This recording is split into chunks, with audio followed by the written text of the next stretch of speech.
আসসালামু আলাইকুম। আপনারা সবাই কেমন আছেন? আশা করি মহান আল্লাহ রাব্বুল আলামিনের ইচ্ছায় ভালো আছেন। আজকে আমি সি প্রোগ্রামিং এ লুপের একটা পার্ট দেখাবো। লুপ বলতে আসলে আমরা সাধারণত লুপ ৩ প্রকার আমরা জানি। ফর লুপ, হোয়াইল লুপ এবং ডু হোয়াইল লুপ। তো লুপটা আসলে পুরা সি প্রোগ্রামিং জুড়েই কাজে লাগে। যে পার্টটাই আপনি করেন না কেন লুপ ব্যবহার করা লাগবে। তো আমরা আজকে ফর লুপ নিয়ে ছোট্ট একটা ধারণা দেওয়ার চেষ্টা করবো ইনশাআল্লাহ। তো ফর লুপ আসলে কেন ব্যবহার করা হয় বা কোন কাজে ব্যবহার করলে ফর লুপের সুবিধাটা আমরা বেশি পাই। যেমন যদি বলি বাংলায় যদি বলি যে একই কাজ বারবার না লিখে নির্দিষ্ট প্যাটার্নে কাজগুলো করা যায়। ঠিক আছে? আচ্ছা আমি ফর্মুলার মাধ্যমে একটু দেখাই যে ফর লুপের একটা আছে, ফর্মুলা আছে। ফর লুপের যে একটা ফরম্যাট আছে, প্রথমত থাকে আছে ইনিশিয়ালাইজেশন করতে হয়, তারপরে এটা কন্ডিশন থাকে, কন্ডিশনের পরে এটাকে আমরা ইনক্রিমেন্ট বা ডিক্রিমেন্ট বলে, বাড়াতে হয় বা কমাতে হয় লুপের ভেতরে। এটা পরপর ২ টা সেমিকোলন ব্যবহার করা হয়। এ একটা সেমিকোলন এবং এ একটা সেমিকোলন। এবং কোড টু এক্সিকিউট মানে স্টেটমেন্ট বলতে আমি এখানে প্রিন্টএফ বোঝাচ্ছি। এই যে ইনক্রিমেন্ট বা ডিক্রিমেন্ট, ইনক্রিমেন্ট মানে i প্লাস প্লাস যখন দেবো তখন এটা ইনক্রিমেন্ট হবে, i মাইনাস মাইনাস যখন দেবো তখন এটা ডিক্রিমেন্ট হবে। তো একটা ছোট কোড দিয়ে আমরা আসলে বোঝার চেষ্টা করি। সময় স্বল্পতার জন্য কোডটা করে রেখেছি। ছোট্ট কোড। আচ্ছা আমরা কোডের ফরম্যাট তো জানি।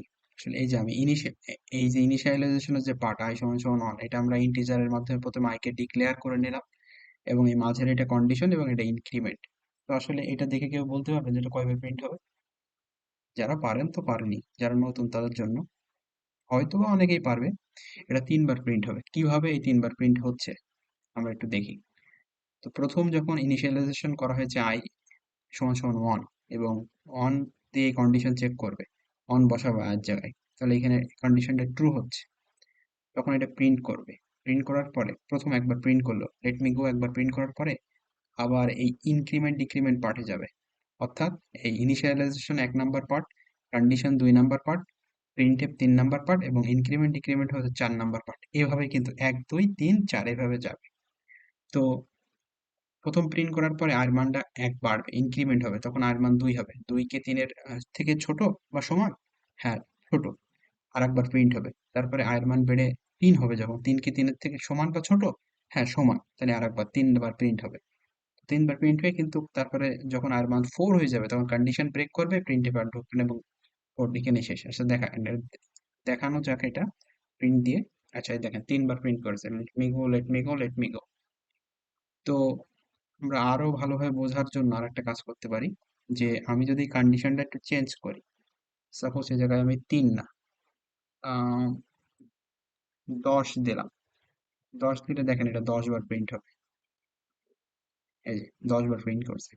তো আসলে এমনই লুপটা আসলে খুবই সহজ পার্ট, বাট যদি লুপের প্রথম অংশগুলো বা লুপের বেসিকটা ভালো মতন না বোঝা যায় তাহলে কিন্তু লুপটা পুরো বড় বড় লুপে এই লুপটা আর বড় বড় সি প্রোগ্রামিং এর লুপটা কাজে লাগানো যায় না। সো আগে বেসিক ধারণা কমপ্লিট করতে হবে। যাই হোক আজকের ভিডিও এই পর্যন্তই। ভালো থাকবেন। আসসালামু আলাইকুম।